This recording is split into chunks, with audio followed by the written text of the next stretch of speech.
Il était une fois une pauvre veuve qui vivait avec son fils.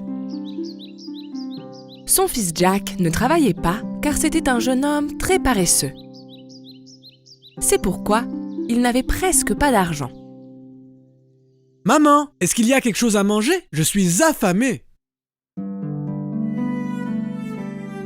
Chaque jour, il devenait de plus en plus pauvre jusqu'à ce qu'ils soient obligés de se séparer de leur vache car ils ne pouvaient même plus la nourrir. La mère de Jack lui demanda alors d'emmener la vache au marché et de la vendre au meilleur prix. Ainsi, ils pourront peut-être s'acheter quelque chose à manger. Sur le chemin, Jack rencontra un vieil homme bien étrange.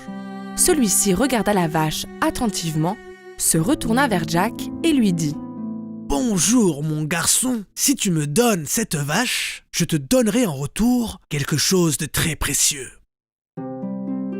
Jack fut surpris et très heureux d'entendre cela.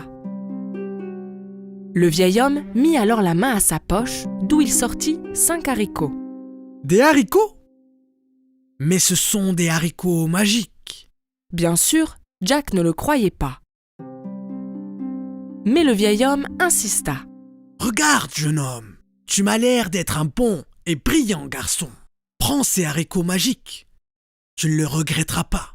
Fais-moi confiance. » Jack acquiesça et lui donna sa vache en échange des haricots magiques.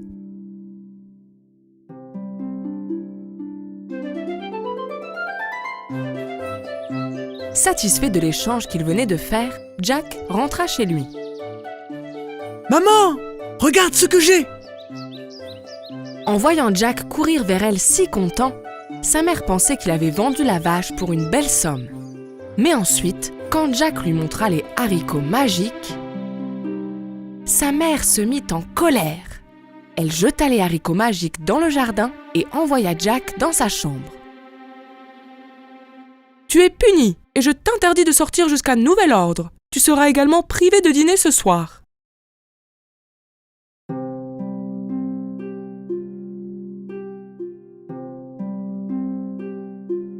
Au petit matin, Jack regarda par la fenêtre et n'en crut pas ses yeux. Devant ses yeux, une tige était en train de pousser très rapidement.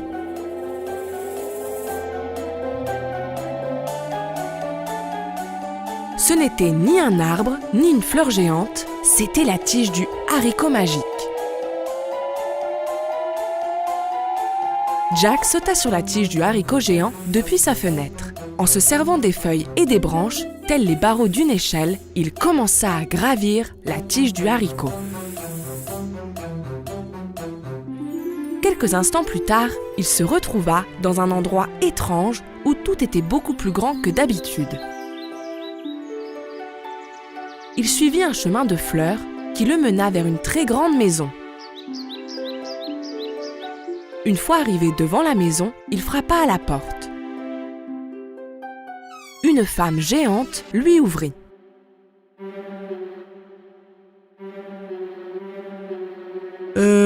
Eh bien, je voulais vous demander si vous aviez quelque chose à manger. » Oui, mais tu devras t'en aller avant que mon mari ne soit de retour, car il adore manger les petits enfants. Jack était un peu effrayé, mais il était aussi très affamé. Juste au moment où il allait se mettre à table pour prendre une bouchée, il entendit une voix grave qui venait de l'extérieur. Perlimpinpin, je sens une odeur d'enfant. Cru ou cuit, je prends. Ce ne sera jamais suffisant. La femme appela Jack. Cache-toi dans le four, mon enfant. Jack ne réfléchit pas 2 fois et sauta dans le four. Le géant arriva dans la cuisine et commença à renifler. Je sens une odeur d'enfant. De quoi parlez-vous, mon cher? Vous devez probablement sentir la viande que j'ai donnée au chat hier. Après avoir fini son dîner, le géant commença à compter son or.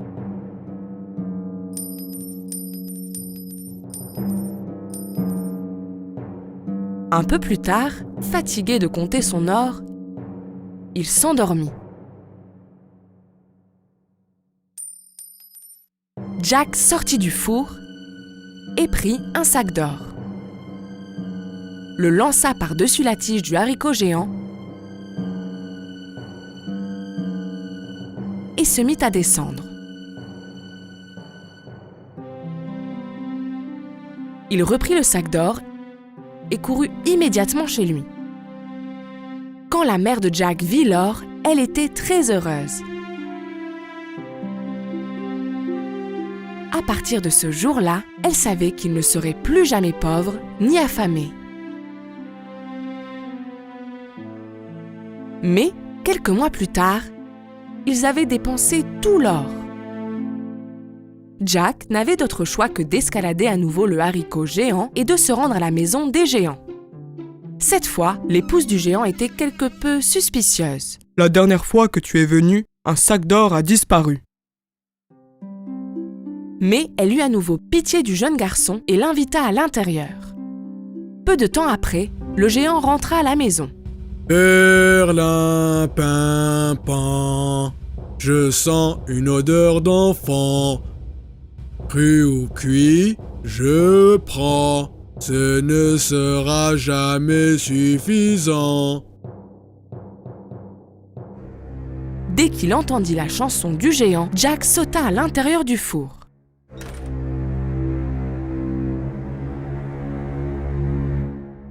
Après avoir fini son dîner, le géant demanda à son épouse de lui apporter la poule.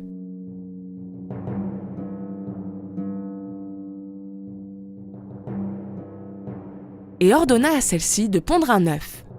À la grande surprise de Jack, la poule pondit un œuf d'or.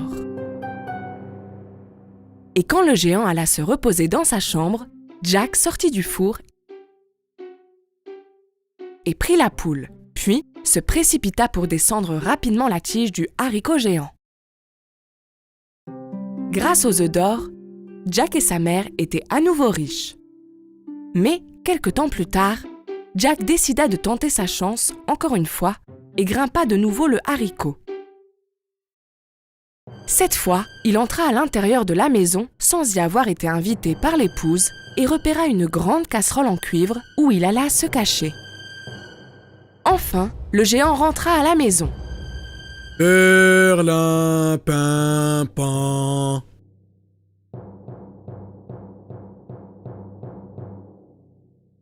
Je sens une odeur d'enfant. Cru ou cuit, je prends. Ce ne sera jamais suffisant.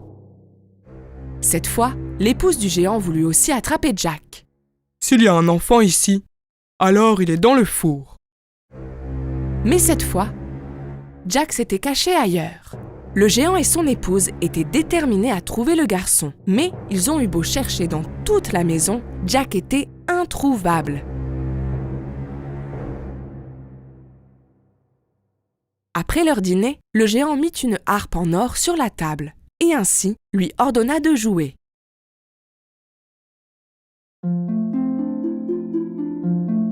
La harpe berçait le géant qui se mit à dormir. À ce moment-là, cette harpe était ce que Jack voulait le plus au monde.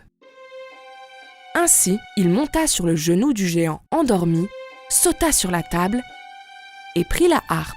Mais soudain, un événement absolument inattendu se produisit. « Au secours !» La harpe hurla. Jack bondit de la table avec la harpe sur son dos. Le géant se réveilla et commença à le poursuivre. Jack glissa le long de la tige du haricot aussi vite qu'il le put, et le géant le suivit. Lorsqu'il atteignit sa maison, Jack appela sa mère. « Maman, dépêche-toi, apporte-moi une hache !» Tous deux commencèrent à couper la tige du haricot géant.